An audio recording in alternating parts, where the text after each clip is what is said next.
नमस्कार, स्वागत है आप सभी का। पूछता है झारखंड में, मैं हूं आपके साथ सुनील चौहान। आखिरकार हेमंत सोरेन का क्या होगा? 9 सितंबर को सीएम हेमंत सोरेन को ईडी दफ्तर में पेश होना है और 9 सितंबर को ही G20 को लेकर दिल्ली में राष्ट्रपति भवन में डिनर में शामिल होना है। राष्ट्रपति द्रौपदी मुर्मू की तरफ से हेमंत सोरेन को न्योता भेजा गया है। हेमंत सोरेन ने कहा कि न्यूज वालों को पूछो कि उनको पता होगा कि अभी मेरे पास इतना काम है कि मैं कहां जाऊंगा। एक दिन ईडी दफ्तर में पेश होना है और राष्ट्रपति द्वारा दिए गए डिनर में। इसको लेकर हेमंत के मन में दुविधा है। इसी पर करेंगे चर्चा कि आखिरकार हेमंत का क्या होगा। लेकिन सबसे पहले ये रिपोर्ट। एक तरफ ईडी ने बुलाया है और दूसरी तरफ G20 से सीएम हेमंत को न्योता आया है। तो ऐसे में सवाल ये कि सीएम हेमंत सोरेन 9 सितंबर को ईडी के दफ्तर जाएंगे या फिर G20 में शिरकत करने के लिए दिल्ली कूच करेंगे। जी, यही सवाल जब पत्रकारों ने सीएम साहब से पूछा तो हेमंत सोरेन ने भी इस सवाल के जवाब से कैसे किनारा किया, आप खुद ही देख लीजिए। 9 तारीख को सुनना तीसरा सम्मान आपको आया है, क्या करेंगे उसमें? अरे इस विषय पर तो बाकी लोग जो आप लोग न्यूज सप्लाई कर रहे हैं उन लोग से पूछे ज्यादा अच्छा रहेगा। तो सीएम ने नहीं बताया कि वो ईडी कार्यालय जाएंगे या फिर नहीं। सवाल का जवाब देने की बजाय वो किनारा कर गए। दरअसल राष्ट्रपति द्रौपदी मुर्मू की ओर से 9 सितंबर को डिनर में शामिल होने पर मुख्यमंत्री हेमंत सोरेन को भी न्योता मिला है। ऐसे में कयास लगाए जा रहे हैं कि एक बार फिर से हेमंत सोरेन ईडी के बुलावे पर पूछताछ के लिए नहीं जाएंगे। इसके पूरे आसार हैं। वैसे तो इससे पहले ही मुख्यमंत्री हेमंत सोरेन ने सुप्रीम कोर्ट से गुजारिश की है, ये कहते हुए कि ईडी को उनके खिलाफ किसी भी तरह की पीड़क कार्रवाई नहीं करने का आदेश सुप्रीम कोर्ट दे। बकायदा कोर्ट की चौखट पर पहुंचे सीएम हेमंत सोरेन की ओर से ईडी के संबंध को चुनौती देने वाली याचिका में कहा गया है कि ईडी को पूछताछ के दौरान ही किसी को गिरफ्तार करने का अधिकार है। इसलिए पूछताछ के लिए जारी किए गए सम्मन के मद्देनजर हमेशा गिरफ्तारी का डर बना रहता है। वैसे भ्रष्टाचार के आरोपों से घिरे हेमंत सोरेन इन दिनों हर मंच से खुद की बेगुनाही के सबूत दे रहे हैं, मगर सवाल ये कि वो फिर ईडी के दफ्तर जाने से क्यों डर रहे हैं? बूढ़ा बुजुर्ग को पेंशन देना भ्रष्टाचार है क्या? आज दिव्यांग महिलाओं को पेंशन, यूनिवर्सल पेंशन कानून लाना भ्रष्टाचार है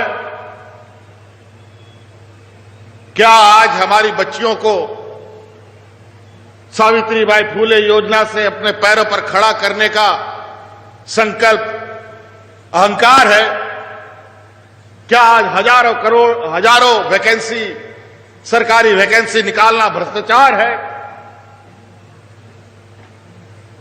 क्या? आज अपने नौजवान खिलाड़ियों को प्रोत्साहित कर आगे बढ़ने देने का मार्ग प्रशस्त करना भ्रष्टाचार है? अगर ये भ्रष्टाचार है तो वर्तमान सरकार ये भ्रष्टाचार हर बार करेगी, हर साल करेगी और हर दिन करेगी।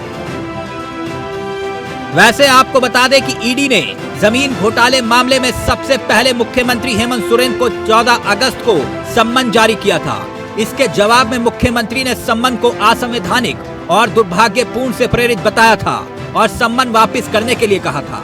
इसके बाद ईडी ने फिर दूसरी बार सम्मन भेजकर 24 अगस्त को रांची के ईडी कार्यालय में हाजिर होने के लिए कहा। इसके बाद भी हेमंत सोरेन नहीं पहुंचे। बाद में सुप्रीम कोर्ट में याचिका दायर की, मगर एक बार फिर से तीसरी बार हेमंत सोरेन को पूछताछ के लिए ईडी ने 9 सितंबर का न्योता भेजा हुआ है, जिसको लेकर सस्पेंस बना हुआ है। यानी साफ है कि लड़ाई सियासी है। ऐसे में सियासत के खेल में झारखंड में ईडी की कार्रवाई पर सियासी पारा भी हाई है। Bureau report, India voice. तो लगातार ये देखा जा रहा है हेमंत सोरेन के सवालों पर सवाल किए जा रहे हैं। अब वो कहां जाएंगे ये देखने वाली बात होगी, क्योंकि 9 सितंबर को ईडी दफ्तर से भी न्योता है, उनको ईडी दफ्तर में जाना है और 9 सितंबर को G20 डिनर जो राष्ट्रपति की तरफ से उनको आमंत्रित किया गया है उसमें भी हमारे साथ फिरोज खान, स्वागत है सर आपका, कांग्रेस नेता हमारे साथ जुड़ चुके हैं। हमारे साथ प्रदीप सिन्हा जी, बीजेपी नेता हमारे साथ जुड़ चुके हैं। स्वागत है प्रदीप जी आपका, दोनों मेहमानों का। सबसे पहले फिरोज खान जी, मैं आपके पास ही आना चाहूंगा। फिरोज खान साहब, 9 सितंबर को हेमंत सोरेन को ईडी का भी बुलावा है, क्या इस बार वो ईडी दफ्तर जाएंगे? हालांकि वो अपनी सफाई जगह जगह दे रहे हैं। अब 9 तारीख को 2 इन्विटेशन, कहां जाएंगे? सुनील जी धन्यवाद, शुक्रिया आपका। आपके नेशनल चैनल पर मैं कहना चाहता हूं कि महामहिम राष्ट्रपति जी ने भी 9 तारीख को हमारे मुख्यमंत्री महागठबंधन हेमंत सोरेन जी को डिनर पर बुलाया है। G20 का जो सम्मेलन हो रहा है दिल्ली में, पूरा दुनिया के लोग वहां आ रहे हैं, राष्ट्रपति आ रहे हैं, जो बाइडेन आ रहे हैं और भी बहुत सारे राष्ट्रपति आ रहे हैं। तो मुझे लगता है कि कहीं ना कहीं, अब आप बताइए, एक तरफ ईडी ने बुलाया है, तो ईडी ने किस लिए बुलाया, क्यों बुलाया है, आप सब लोग जानते हैं कि यहाँ महागठबंधन सरकार चल रही है। जो बीजेपी के साथ रहेगा उसको ईडी नहीं बुलाएगी, जो बीजेपी के साथ रहेगा नहीं रहेगा उसको ईडी जो है बुलाएगी, और जो बीजेपी के साथ है उसको ईडी नहीं बुलाएगी। तो सर बीजेपी और ईडी का क्या साथ, जरा मुझे समझाइए। बीजेपी और ईडी का आप साथ हर बार जोड़ते हैं, बीजेपी और ईडी का क्या संबंध? ईडी बीजेपी का ये संबंध है कि बीजेपी के अधीन ईडी काम करती है। आज महाराष्ट्र में सरकार चल रही है जो किसके सारे पे चल रही है, कहाँ से चल रही है? सारे शिवसेना को छोड़ दिया जाता है। ऐसे तो सरकार जब आपकी हुई होगी कांग्रेस की, तो आपके उसके अकॉर्डिंग काम कर रही होगी ईडी। 70 साल तक आपने अकॉर्डिंग काम किया होगा। उस वक्त तो क्या था नहीं था, लेकिन अभी तो हम लोग देख रहे हैं। जब आप बीजेपी पर इस बात को लेकर कर रहे हैं तो 70 साल आप राज किया, तो 70 साल आपके साथ ईडी चली होगी। ऐसा नहीं, कांग्रेस राष्ट्र के शासनकाल में इस तरह का नहीं था कि जबरदस्ती ईडी घर में घुस के चेक करेगी, उठा कर लेके चल जाएगी। जो बीजेपी के साथ अभी छगन भुजबल, हर तरह से फिरोज जी अपनी बात को आप सही ठहराते हैं। 9 तारीख को 2 जगह छगन भुजबल जी पवार कमेटी क्यों नहीं नोटिस कर रही है, बताइए आप? करना चाहिए नहीं करना चाहिए? अब वो बीजेपी गठबंधन में चले गए तो नहीं कर रही है ईडी। प्रदीप जी यही कह रहा हूँ कि हेमंत सोरेन जी को महामहिम राष्ट्रपति ने बुलाया है, वहां जाना चाहिए। पूरा दुनिया के लोग आ रहे हैं, अगर हेमंत सोरेन वहां नहीं जाएंगे तो लोग कहेंगे क्यों नहीं आया, किसने नहीं आया। अच्छा। मेरे अपना विवेक से डिनर पर जाना चाहिए, लेकिन ईडी ने पूछताछ के लिए बुलाया है, वहां नहीं जाना चाहिए। ईडी तो यही की है ना, भारत देश की, हिंदुस्तान। मतलब डर रहे हो आप जाने से? डर रहे हैं? इंडिया ईडी कहाँ की है? ईडी अमेरिका में थोड़ी है, ईडी हिंदुस्तान में। अरे ईडी कहीं की भी हो सर, कहीं की भी ईडी हो, जब पाक साफ हो डर नहीं। जब आपने कुछ गलत नहीं किया, ईडी से किस बात का डर? जब आपने कुछ गलत नहीं किया, ईडी बुलाए, सीबीआई बुलाए, कोई एजेंसी बुलाए, किस बात का डर सर? नहीं, ईडी बढ़ा कि राष्ट्रपति महोदय बढ़ा, बताइए? महामहिम बढ़ी, कौन बढ़ा ये बताएं आप? अरे मैं ये कह रहा हूँ, राष्ट्रपति बढ़ा या ईडी बढ़ा, पहले अपने आप को पाक साफ कीजिए। एकदम पाक साफ है तब नहीं राष्ट्रपति जी ने बुलाया है। ईडी ने कोई पहली बार थोड़ी ना बुलाया, 14 तारीख को बुलाया तो इस बार बुलाया, तब भी आप नहीं गए थे। हमारा आज G20 का सम्मेलन हो रहा है इंडिया में, भारत में, पूरे दुनिया के लोग आ रहे हैं, पूरे दुनिया की निगाह वहां पर है। प्रदीप जी ठीक है सर, मैं आपके पास आता हूं। प्रदीप जी मेरी आवाज सर आपको मिल रही है? जी। प्रदीप जी, फिरोज खान साहब का यह कहना है कि G20 के डिनर में जाएंगे, ईडी दफ्तर नहीं जाएंगे। नहीं, मैं अपने तरफ से कह रहा हूँ। फिरोज खान जी की बातों को उतनी गंभीरता से लेने की आवश्यकता नहीं है, लेकिन मुख्यमंत्री ने जो कहा, अभी आपने बाइक सुनाया उनका, इस सभा में वो कह रहे थे कि पेंशन देना क्या भ्रष्टाचार है, खिलाड़ियों को प्रोत्साहित करना भ्रष्टाचार है, तो ये भ्रष्टाचार हम बार बार करेंगे। लेकिन उन्होंने एक बार भी नाम नहीं लिया कि जमीन अवैध ढंग से किसी के नाम हस्तांतरित कर देना भ्रष्टाचार है। और जिस तरह से खदानों की लूट हुई, पत्थर, कोयला, बालू, उसका नाम उन्होंने नहीं लिया। आप भी समझते होंगे कि मुख्यमंत्री इतने भोले तो है नहीं कि किस चीज पर उनको बोलना है, किस चीज पर नहीं बोलना है, तो बहुत चालाकी से वो बातों को दूसरी तरफ घुमा कर लेगा। लेकिन देश की, राज्य की जनता ये जानना चाहती है कि पंकज मिश्रा जो कर रहा था, राहुल यादव जो कर रहा था, वो भ्रष्टाचार है या नहीं मुख्यमंत्री जी? उस पर एक शब्द नहीं बोला इन्होंने। छवि रंजन, पूजा सिंघल, अमित अग्रवाल सहित जितने भी व्यापारी और अधिकारी जो काम में लिप्त थे, अवैध ढंग से जमीन का बंदरबाज कर रहे थे, वो भ्रष्टाचार है कि नहीं, उस पर उन्होंने कुछ नहीं बोला। अब जहां तक प्रश्न है कि वो जाएंगे या नहीं जाएंगे 9 तारीख को, 2 बार तो वो गए नहीं, और तीसरी दफा भी नहीं जाने के लिए वो चूहा बिल्ली का खेल खेल रहे हैं ईडी के साथ। सुप्रीम कोर्ट में उन्होंने अब याचिका लगाई है। 2 दिन पहले अभी बात आई सामने कि सुप्रीम कोर्ट से उन्होंने अपील की है कि पीड़क कार्रवाई पर रोक लगाई जाए, गिरफ्तारी का डर है। मुख्यमंत्री जी, अगर ये डर होता आपको पहले से कि गलत काम करने से जेल भी जा सकते हैं, पकड़े भी जा सकते हैं, तो शायद आपने ये काम नहीं किया होता। लेकिन आपको तो लग रहा था कि बस आदिवासी का नाम लेना है कि मुख्यमंत्री आदिवासी है, परेशान किया जा रहा है, तो उस आदिवासी के वोट में टिक कर आपके काले कारनामे कभी सामने नहीं आएंगे। लेकिन अब जबकि सामने आ गए सारी चीजें और आपकी चोरी पकड़ी गई है, ठीक है, आप ईडी के पास मत जाइए, आप महामहिम के खोज में जाइए, लेकिन कहीं ऐसा ना हो कि ये डिनर फिर आगे जाकर होटवार में ही होके, तो इसकी समझने की आवश्यकता होगी। चूहा बिल्ली का खेल बहुत ज्यादा मत खेलिए, और कानून के हाथ लंबे होते हैं। आप ठीक है, एजेंसियों को आप कानूनी दांव पेच में उलझाकर आप बचने का रास्ता अख्तियार कर सकते हैं, लेकिन अंततः पूछताछ तो आपको जवाब देना ही पड़ेगा। ऐसा नहीं कि सुप्रीम कोर्ट इनको कोई राहत ही दे दे, हो सकता है इनको कहेगी नहीं आप अपियर होइए जाके, वहां क्या दिक्कत है। और एक बात मैं कहकर समाप्त करना चाहूंगा कि मुख्यमंत्री रहते हुए तमाम तरह की गुप्तचर संस्थाएं उन तक पहुंचती है, तो इस बात को कोई कैसे मान ले कि जो संथाल परगना में पत्थरों की लूट हो रही थी, धनबाद क्षेत्र में कोयला की जिस तरह से लूट हो रही है, इसकी जानकारी मुख्यमंत्री तक न पहुंचती। लेकिन प्रदीप जी इसमें मैं बीच में आपको रोकना चाहूंगा। प्रदीप जी, जिस प्रकार से कांग्रेस का लगातार यही कहना है कि ईडी आप लोगों के इशारे पर काम करती है, ईडी इसलिए हेमंत सोरेन जाने से डरते हैं कि कहीं गलत तरीके से उनको गिरफ्तार ना कर लिया जाए। ईडी और सीबीआई पर तो इन्होंने बहुत आरोप लगाए।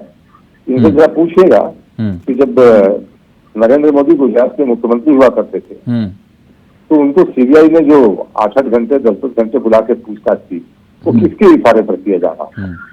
अमित शाह को किया गया, तो वो किसके इशारे पर किया जा रहा था? पहले वो जवाब देते, क्योंकि सरकार तो उन्होंने पहले चलाई है, हम तो 2014 से आए।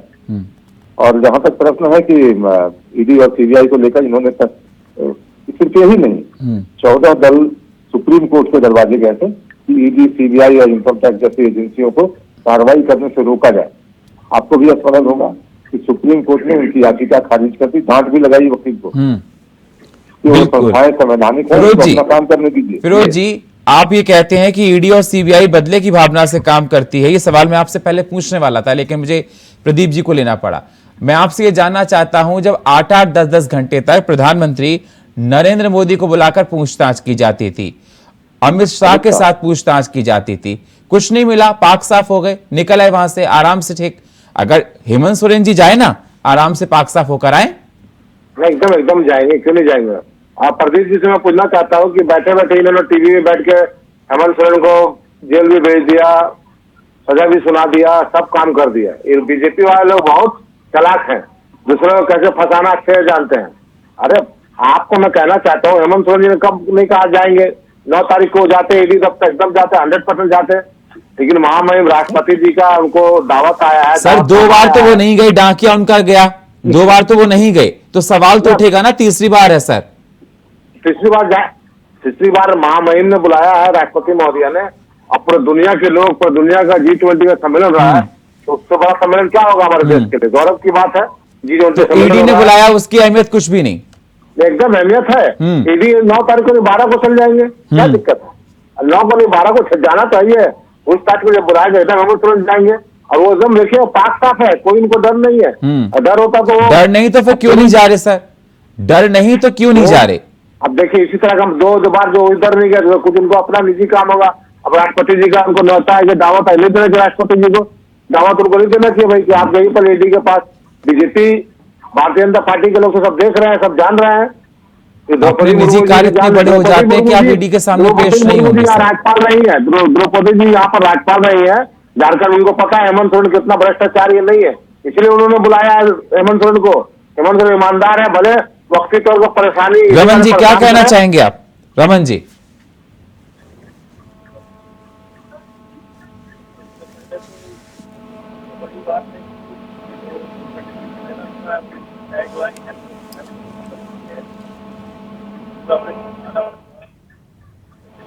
रमन जी, आपकी आवाज में थोड़ी प्रॉब्लम हो रही है शायद। हेलो, आपकी ईयरफोन में दिक्कत आ रही है सर, इसको चेंज कीजिए।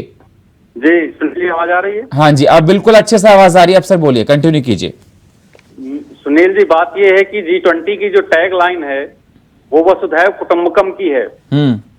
और वसुधैव कुटुंबकम में पूरा विश्व हमारा परिवार है। और जब वो पूरा परिवार राष्ट्रपति महोदया जी के आवास पर भोजन के लिए इकट्ठे हो रहा है, जो भोज का जो निमंत्रण आया एक मुख्यमंत्री के लिए, उस हैसियत से जब हेमंत सोरेन जी उसमें जा रहे हैं, उस समय ईडी के द्वारा सम्मन जारी करना या ईडी द्वारा वहां जाने से पहले या बाद में बुलावा भेजना या पूछताछ के लिए बुलाना, ये शायद एक मुख्यमंत्री पद की गरिमा का भी अपमान है। और जो व्यक्ति महामहिम राष्ट्रपति महोदया का जो अतिथि है सर, पहली बार नहीं बुलाया गया उनको, मैं आपको बता दूंगी, तीसरी बार उनको बुलाया गया है। इसमें अपमान की बात कहां से आ गई सर? नहीं, उसमें उनको जाना चाहिए, जब वो समय होगा उसमें जरूर उनको पेश होना चाहिए, ईडी के सामने जाना चाहिए। हाँ, फिर इसमें अपमान की बात कहां से आ गई सर? ऐसे मौके पर सुनील जी, जब वो सर दो बार बुला चुके हैं, दो बार बुला चुके हैं। अगर 2 बार में 1 बार भी वो आते तो इस बार मौका नहीं होता, जैसा आप बता रहे हैं कि वो पाक साफ हैं। तो इसमें अपमान की बात कहां से होगी कि उनको 9 तारीख को बुलाया? ये बहुत बड़े अपमान की बात है। कैसी बात सर आप लोग करते हो? ऐसे समय में जब वो राष्ट्रपति महोदय के अतिथि हैं, उस समय अगर बुलाना, उस समय पूछताछ के लिए बुलाना, ये सिर्फ एक मुख्यमंत्री का अपमान नहीं है। मेरे ख्याल से ये महामहिम राष्ट्रपति की गरिमा को भी चोट पहुंचाता है कि उनके आवास पर कोई अतिथि तो बोलना चाहिए सर, हेमंत सोरेन को बोलना चाहिए, मुख्यमंत्री को बोलना चाहिए कि मुझे मैं 10 तारीख को आ जाऊंगा, या कोई डेट ले लेनी चाहिए सर जी। उनको आगे कोई डेट ले लेनी चाहिए कि मैं इस तारीख को आऊंगा, 11 को आऊंगा, 12 को आऊंगा, 15 को आऊंगा। नहीं, बिल्कुल इसमें अपमान की बात कहां से होगी सर?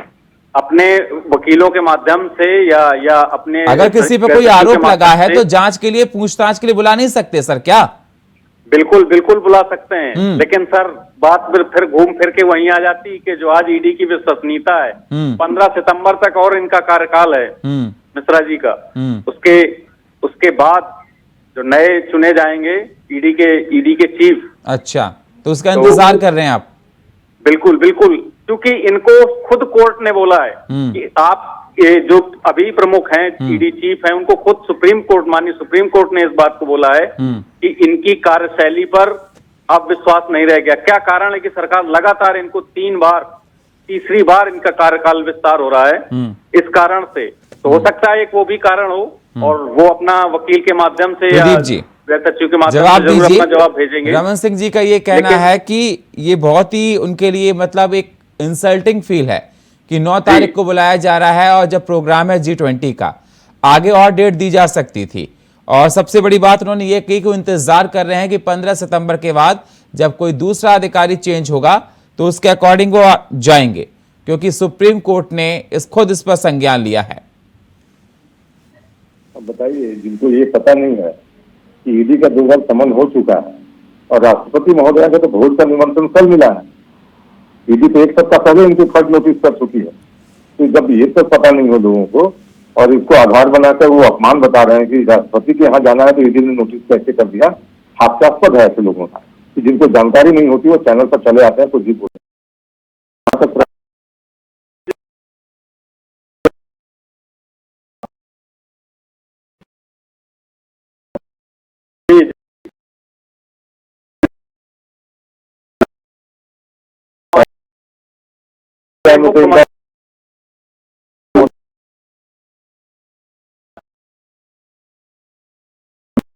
के लिए उसी तारीख को क्या वही 1 सेकंड रमन जी, मैं आपके पास आ रहा हूँ। रमन जी आपके पास आ रहा हूँ। रमन जी आपके पास आ रहा हूँ। जी बोलिए प्रदीप जी, आपके पास आता हूँ सर। जी, ईडी के डायरेक्टर ठीक है 15 तारीख को रिटायर हो गए हैं, लेकिन इसका मतलब थोड़ी है कि वो आरोप के पन्ने फाड़ कर चले जाएंगे या आरोप इनका खत्म हो जाएगा या कम हो जाएगा। नहीं सर, इनका ये कहना है रमन सिंह का, ईडी के डायरेक्टर को लेकर प्रश्न कर रहे हैं वो। नहीं, वही तो मैं बोल रहा हूँ कि ईडी के डायरेक्टर के हटने न हटने से केस में तो कोई परिवर्तन नहीं होने वाला। पर प्रश्न कर रहे हैं सर। जो चोरी इन्होंने की है वो तो पब्लिक के डोमेन में है। अब पब्लिक डोमेन में जब सारी चीजें आ गई आज तक पंकज मिश्रा को उन्होंने अपने विधायक प्रतिनिधि पद से हटाया। इतनी हिम्मत नहीं है इनकी कि उसको उस पद से हटा दें जो व्यक्ति आज महीनों से जेल में है। तो निश्चित रूप से कुछ लेन देन रहा होगा, कुछ आपसी समझ रही होगी, जिसके कारण ये मुंह खोलने से डरते हैं कि कहीं ऐसा ना हो कि बैकफायर कर जाए, नुकसान हो जाए इनको ज्यादा। इसलिए वो ना भ्रष्टाचारी के खिलाफ मुंह खोलना चाहते हैं, ना उसके खिलाफ कार्रवाई करना चाहते हैं। तो संदेह की सुई तो जाती है इनके ओर कि लोगों को बचाना चाह रहे हैं, और खुद का दामन जितना पाक साफ बता रहे हैं वैसा है नहीं। अगर होता तो सांच को आग क्या की तर्ज पर ये चले गए होते अब तक ईडी कार्यालय। ठीक है, लेकिन इनको इतनी ताकत नहीं है कि ये जाए। फिरोज जी जल्दी से। जी तो बुरा लगता ना, सुप्रीम कोर्ट के वकील भी यही है, चीफ जस्टिस यही है, ईडी के भी चीफ जस्टिस यही, सब यही है। इन्हीं को सब पता है, सब जानकारी इन्हीं के पास है। सब कुछ उपस्थित करा रहे हैं इनको, रमा आजाद जी को बात कर, आपको बात करने का तरीका नहीं, किस तरह पैनल में बैठा जाता है। प्यार से इज्जत से बात कीजिए, सब लोग एक ही परिवार का लोग। भले आज आप बीजेपी पार्टी में है, बोले जा रहे हैं, इसलिए बोला जाता है। आप तो कैसे साबित कर दीजिएगा? पहले महामहिम राष्ट्रपति बड़ी है कि मुख्यमंत्री, सॉरी राष्ट्रपति बड़ी, बीजेपी बड़ा? का बहाना बना के कब तक राष्ट्रपति जी का बहाना कहाँ चलेगा? बहाना कुछ नहीं। अमन सोरेन जी वो तो बोल रहे जाएंगे, बताएंगे, एक दिन पूरे मन से बोल रहे हैं कि मैं ईमानदार हूँ, मुझे फंसाया जा रहा है, नोटिस जाएगी, सब क्या होगा? पूरे मन से बोल रहे हैं। अभी थोड़ा सा खाली विजिलेंस विभाग गया, सांसद के यहाँ सब बीजेपी वाला को मिर्चा लग गया, टोटल विजिलेंस वाला गया, विजिलेंस वाला गया है, इसको जाकर जांच कर रहा है, तो छापा मार दिया कुछ एमपी के यहाँ। इस तरह से बात नहीं होती है। भाजपा के लोग, कुछ मिला भाजपा में जब भाजपा से दूर है कोई भी आदमी, फिर मैं उदाहरण दूंगा, आज बंगाल में क्या हुआ, शुभेंदु अधिकारी जो है उसके ऊपर चिटफंड घोटाला बड़ा घोटाला था। आज उसके ऊपर एक बार भी, आज जब से वो बीजेपी में गए हैं, आज तक एक भी ईडी का नोटिस नहीं किया, न ईडी का कोई अधिकारी गया है, बनर्जी जी उनके आज तक नहीं किया। जब तक दूसरे पार्टी में रहेंगे ईडी जाते रहेगा, ईडी पूछताछ करते रहेगा। छगन भुजबल जी को क्यों नहीं ईडी बुला रहा है एक बार भी, बताइए? अजीत पवार को क्यों नहीं ईडी बुला रही है? क्योंकि अब तो बीजेपी के गठबंधन में है ना, वो शिवसेना को तोड़ दिया, एनसीपी को तोड़ दिया। आज अगर झारखंड मुक्ति मोर्चा के हेमंत सोरेन मुख्यमंत्री है, आज बोल दे कि भाई लोकसभा चुनाव में हम थोड़ा सा बैकफुट पर आएंगे, देखिए आज सब ईडी फीडी सब दिल्ली वापस चली जाएगी, कोई नोटिस नहीं आएगा, सब पेंडिंग हो जाएगा। आज सच बात को सच बोलना चाहिए। जांच में आदमी जब ईडी बुला रही है, हम जाएंगे जांच कराने के लिए, एकदम बिल्कुल जाएंगे, क्यों नहीं जाएंगे? हमारे राहुल गांधी गई कि नहीं, सोनिया गांधी गई कि नहीं गई? एकदम गई। कहाँ तक आप लोग बोलते भाग रहे हैं, निकल रहे हैं, डर रहे हैं? कोई नहीं डरता, डर के कहाँ जाएगा आदमी? हम भारतीय हैं, हिंदुस्तानी है, इंडियन है, यही रहना है, यही जीना है, यही मरना है, कोई कहीं नहीं भाग के जा सकता है। आज G20 का सम्मेलन हो रहा है, पूरे दुनिया के लोग आ रहे हैं, दिल्ली में आ रहे हैं, G20 सम्मेलन में शामिल हो रहे हैं। सबसे ताकतवर राष्ट्रपति अमेरिका के जो बाइडेन जी आ रहे हैं, उनके साथ साथ बहुत सारे राष्ट्रपति भी आ रहे हैं, सब लोग मेहमान आ रहे हैं। उनके साथ साथ डिनर का प्रोग्राम हमारे राष्ट्रपति द्रौपदी मुर्मू जी जो है डिनर का प्रोग्राम रखी है, उन्होंने बुलाया है। ठीक है फिरोज जी को। प्रदीप जी जी सुनील जी एक चीज क्लियर कर दूं। जी सुनील जी सर बोलिए, आपकी आवाज आ रही है। सुनील जी, प्रदीप जी ने बोला कि रिटायर हो रहे हैं, मैं उनको क्लियर कर दूं कि रिटायर नहीं हो रहे हैं। माननीय सुप्रीम कोर्ट ने टिप्पणी की है, उस टिप्पणी को सुन लीजिए। माननीय सुप्रीम कोर्ट ने कहा है कि क्या देश में सिर्फ एक ही अधिकारी है जो ईडी के चीफ का पद संभाल सकता है? क्या आप देश में कोई ईमानदार अधिकारी नहीं बचा? ये माननीय सुप्रीम कोर्ट की टिप्पणी है कि वो रिटायर नहीं हो रहे। सुप्रीम कोर्ट ने डेट दी है कि 15 सितंबर के बाद किसी भी कीमत पर इनका कार्यकाल का विस्तार नहीं किया जाएगा। इसका मतलब हुआ कि सुप्रीम कोर्ट ने इनको जबरदस्ती हटाया है ईडी के पद से। इनको ये कोई वॉलंटरी रिटायरमेंट नहीं है। ये सरकार लगातार 2 बार उनके कार्यकाल को बढ़ा चुकी है। मैं पूछना चाहता हूं प्रदीप जी से, क्या देश में कोई ऐसा अधिकारी नहीं बचा है जो ईडी चीफ का पद संभाल सके? प्रदीप जी जवाब दीजिए। वो पूरी तरह से आपके इशारे पर काम करते हैं, पूरी तरह से वो ईडी चीफ की जगह भाजपा कार्यकर्ता सुप्रीम कोर्ट ने कहा कि कोई अधिकारी नहीं, जिस प्रकार से स्टेटमेंट ही पढ़कर बता रहे हैं रमन जी, सुप्रीम कोर्ट के स्टेटमेंट को लेकर आप क्या कहना चाहते हैं? प्रदीप जी इनको ये बताइए, मैं इनको बताना चाहता हूँ कि आज तो ये सुप्रीम कोर्ट के फैसलों को लेकर बड़ा कूद रहे हैं, लेकिन इनके नेता विदेशों में जाकर बोलते हैं कि सभी संस्थाएं भारतीय जनता पार्टी के नियंत्रण में आ गई है। सुप्रीम कोर्ट भी भाजपा के नियंत्रण में, सब भाजपा के नियंत्रण में है। ये जब इनके पक्ष का कुछ लगता है, ये नेगेटिव चेंज को इंगित करता है। उसी बयान को भैया, बीच में डिबेट का एक सेकंड रमन जी, एक सेकंड चले आते हो चैनल में यार। रमन जी एक सेकेंड सर। जी सर बोलिए, मैं आपके पास आता हूं। रमन जी आपके पास आता हूं सर। तो चुप नहीं रह सकते क्या? अपनी बारे में चलिए नहीं ठीक है बोले, सर, मेरी ठीक बारे है में सर, बोलेंगे क्या? ठीक है सर। प्रदीप जी देखिए, आग भले ही ले लेंगे कि जवाब दीजिए, राष्ट्रपति महोदय का भोज जवाब है। दीजिए। जवाब दे रहा हूँ, जवाब दे रहा हूँ, सुन लीजिए। जी राष्ट्रपति महोदया के भोज का आड़ ले लें। और ये जो बार बार कह रहे थे ना वो फिरोज जी की, जो बाइडेन आ रहे हैं, जो बाइडेन आ रहे हैं, जो बाइडेन हेमंत सोरेन से मिलने नहीं आ रहे हैं, उनका सरोकार जिस नेताओं से है उनसे मिलेंगे। अरे हम बोले अरे भैया भोज में बुलाया गया और इसकी आड़ में बहुत दिन तक नहीं बच सकते। मैंने क्या कहा? अरे यार तो ऐसे लोगों को बुला लिया, बुला लेते हैं। एक सेकंड, एक सेकंड फिरोज जी, एक सेकंड, नहीं पता हो, एक सेकंड। अपने बारे में बोले जिसको इंतजार नहीं कर सकते। ठीक है प्रदीप जी बोलिए जल्दी तो से, ऐसे लोगों को बुला समय लेते हो रहा है, ऐसा समय नहीं, जल्दी से प्रदीप जी। इंटरप्ट कौन कर रहा है? मैं थोड़ी कर रहा हूँ। ठीक है सर, ठीक है, जल्दी से बोलिए। मैं यही बोल रहा हूँ कि डिनर का आड़ लेके बहुत दिन तक नहीं बच सकते हैं। वो डिनर अब नेक्स्ट जो है ना होटवाल जेल में ही होना है। लाख बचने का प्रयास कर रहे हैं, गाँव पे आप होटवाल जेल भेज दीजिए। ठीक है।